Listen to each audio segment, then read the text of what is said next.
Alright, so we have a fight here against Claudio Puelles, I believe I'm pronouncing that semi-correctly, against Jordan Leavitt. Alright, so Puelles has a 2-inch height and a 1-inch reach advantage. He's been in the UFC for 4.5 years and he's fought 3 times. This will be his 4th fight in the UFC in 4.5 years. So yeah, quite inactive. But he's still young, so definitely look for improvements here. He's coming off like a 2-year layoff pretty much, I think. And both these guys, they come in as southpaw, but they both have 0 stand-up. They'll lose to anybody in the stand-up. And they're just happy to be versing each other. So yeah. Both these guys look for the takedowns pretty much immediately. Leavitt, he looks to slip the jab and get on the double leg entry. He'll also slip the jab, look for a low single, look to kind of, crack you down from there, or just work his way up and then look for the single leg, run the pipe from there. And he'll also go for slams if the opponent does look to pull guard, or he gets the opponent on his shoulder pretty much with the double leg. And he will use that technique of framing on the head and looking to slam the head against the canvas. And I think that's an underutilized technique in MMA in my opinion. Like, it's basically a free shot to the back of the head. So I don't, Gerald Harris pretty much made a career out of it. So I think it's a pretty underrated technique, honestly. And Puelles, he has good takedowns as well. He looked for the single leg, turn the corner to an outside leg trip. He has decent chain wrestling as well. And he'll pull guard if he can't get his takedowns. Same with Leavitt as well, I guess. But with Puelles, he kind of telegraphs his shots. He shoots from way too far out. He hesitates with his entries pretty much every time. Like, you can see him start to second guess himself when he does shoot, and you just can't do that at this level. And when he does get on top, he barely looks to pass. He just looks to stay in guard and sit in guard pretty much and pray that the ref doesn't stand him up. And he will give up dominant positions for sub attempts quite often, like Kimuras, arm bars, leg locks. He'll pull leg lock, pull Kimura sometimes.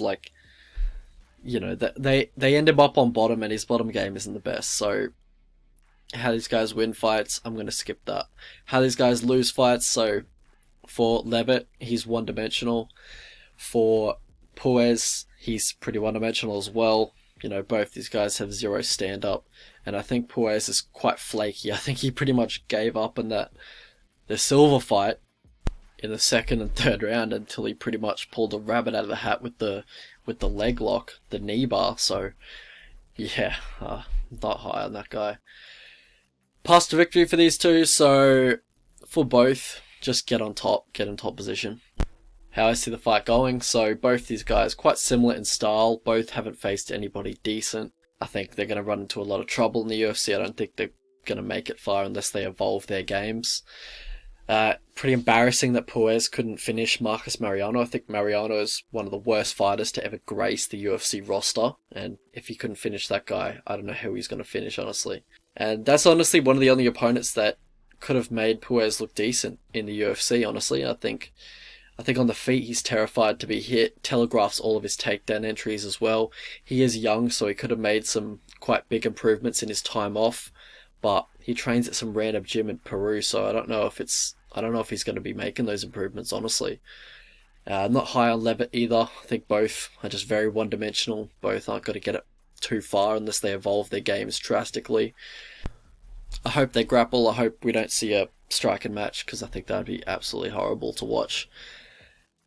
And both love to grapple too much, so I don't think it will be a striking match. Both don't mind playing off their back. I think just whoever gets in top control will be winning.